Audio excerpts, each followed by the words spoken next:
খুব বাজে সিস্টেম, খুব বাজে। আমি লিখবো কমেন্টে। হ্যাঁ, পড়ো পড়ো। অনেকে বাইরে থেকে আমরা বলছি।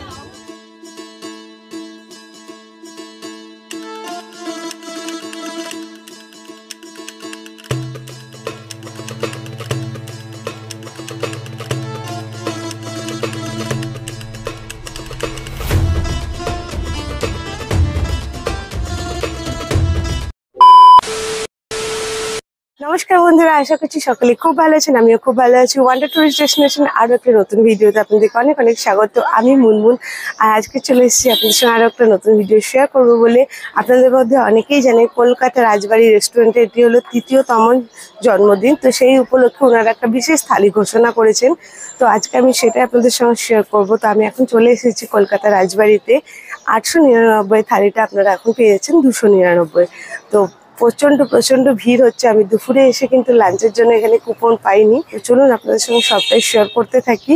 আশা করবো ভালো লাগবে। এই অফারটা চলবে এপ্রিলের 5 তারিখ পর্যন্ত।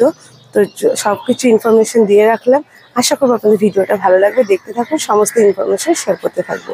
বার্থডে উপলক্ষে কলকাতা রাজবাড়ি রেস্টুরেন্টটাকে এইভাবে সাজানো হয়েছিল সামনের দিক থেকে। দেখতে খুবই সুন্দর লাগছিল। এখন বাজছে বিকেল 5:30। লাঞ্চের জন্য দেখুন এখনও কত মানুষ কিন্তু এখানে দাঁড়িয়ে রয়েছে। এমনকি এখনও অনেক মানুষ লাইন দিয়ে দাঁড়িয়ে রয়েছে। আশেপাশে সকলেই দাঁড়িয়ে রয়েছে।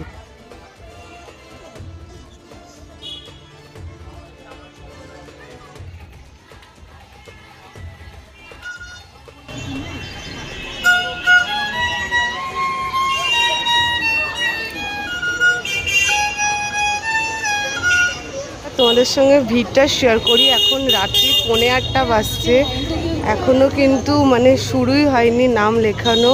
তো অলরেডি কিন্তু লাইন এদিক দিয়ে ঘুরে গেছে। ফার্স্ট 100 জনকে নেওয়া হবে, বাট কতজন এসে দাঁড়িয়েছে একবার শেয়ার করে দিলাম। তো তোমরাও আসতে চাইলে কিন্তু এটা বুঝে আসবে।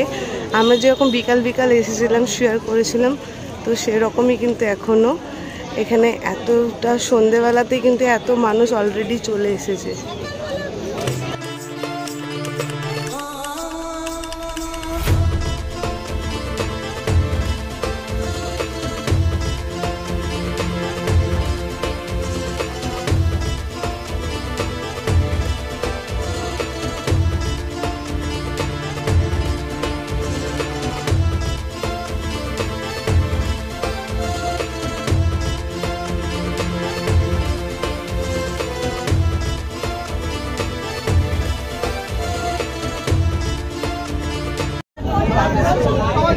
খুব বাজে সিস্টেম, খুব বাজে।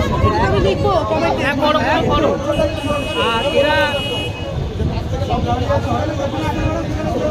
ব্লগ করেছে, আমি কমেন্ট চাইলে লিখবো।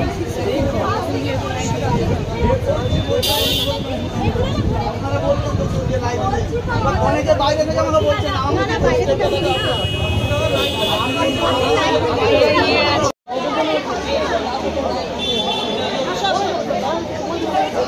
এখানে এত মানুষ দাঁড়িয়ে আছে, আর মধ্যে থেকে ওই দাদা এসে সবারই নাম লিখে নিয়ে চলে যাচ্ছে। এতগুলো মানুষ বিকেল 4টে থেকে দাঁড়িয়ে আছে, বাট এদের নামগুলো প্রপারলি লেখা হচ্ছে না। প্রচুর দূর অব্দি লাইন আছে। ফাইনালি সেই মুহূর্তটা চলে এসেছে। তো এই যে আমাদেরকে অভ্যর্থনা করা হচ্ছে। তো চলুন যাই। আর যেটার জন্য কিন্তু এতক্ষণ লাইন দিয়ে দাঁড়ানো, খাওয়া দাওয়া, তো সেটা আপনাদের সঙ্গে শেয়ার করবই সবটা। তার আগে ভিতরে অ্যাম্বিয়েন্সটা আপনাদের সঙ্গে শেয়ার করি। ভিতরে অ্যাম্বিয়েন্সটাও কিন্তু খুব সুন্দর লাগলো দেখতে। এটা 3 তলার রেস্টুরেন্ট আছে। চলুন আপনাদের সঙ্গে শেয়ার করি।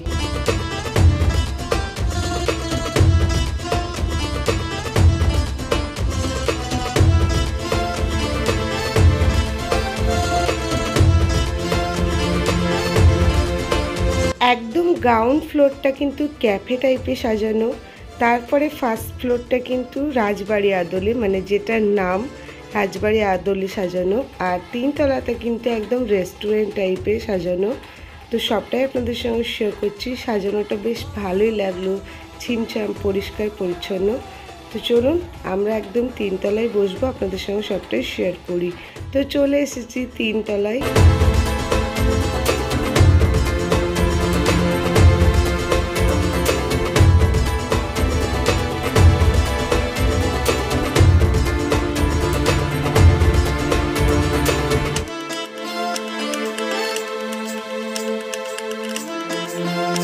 প্রথমেই আমাদেরকে ওয়েলকাম ড্রিঙ্ক হিসাবে ঘোল দেওয়া হয়েছিল, যেটা কিন্তু ভিডিওতে দেখানো হয়েছিল গন্ধরাজের ঘোল, সেটা দেওয়া হয়নি।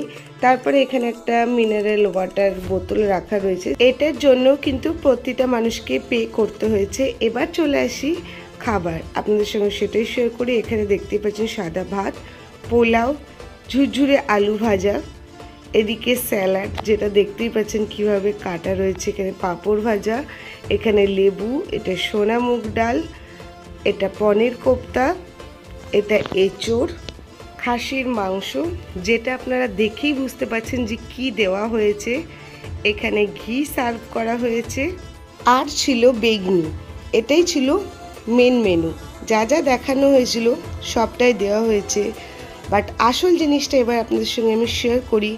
খাবারের মান অত্যন্ত খারাপ, কোনো খাবারেই কিন্তু সেরকম কোনো টেস্ট নেই।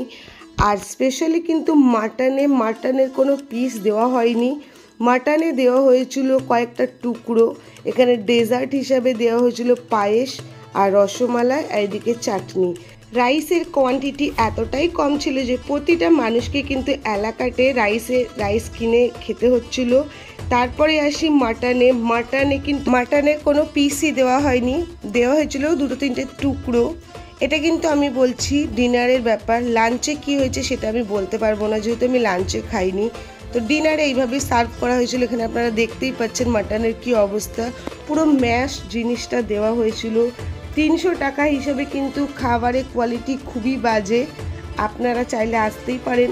ফুড ব্লগাররা কিন্তু সম্পূর্ণই ভুলভাল জিনিস মানুষকে বোঝাচ্ছে, আর হয়তো ওনাদেরকে দিয়েছিল তাই ওনারা সেটা বলেছেন, বাট আমাদেরকে এইভাবেই সার্ভ করা হয়েছিল। আপনারা যদি আসতে চান অবশ্যই আসবেন। আলাদা করে সত্যি আর খাবার নিয়ে কিছু বলতে চাইছি না। পায়েসটায় বেশিরভাগই জলের পোর্শন ছিল দুধের থেকে, রসমালাইটাও তা আপনারা দেখলেও বুঝতে পারছেন কিন্তু পুরো জলের পোর্শন। সেই জন্য খাবার নিয়ে সত্যিই আলাদা কিছু বলতে চাইছি না। 300 হিসাবে কিন্তু দেখুন অনেক মানুষের কাছেই কিন্তু এটা অনেকটা বড় ব্যাপার, যেহেতু অনেকজন মানুষ মিলে খেতে আসছেন জিনিসটা। তো সেই হিসেবে খুবই হতাশ হলাম। আজকের ভিডিওটা ভালো লাগলে লাইক, কমেন্ট, শেয়ার, চ্যানেলটা সাবস্ক্রাইব করে পাশে থাকবেন।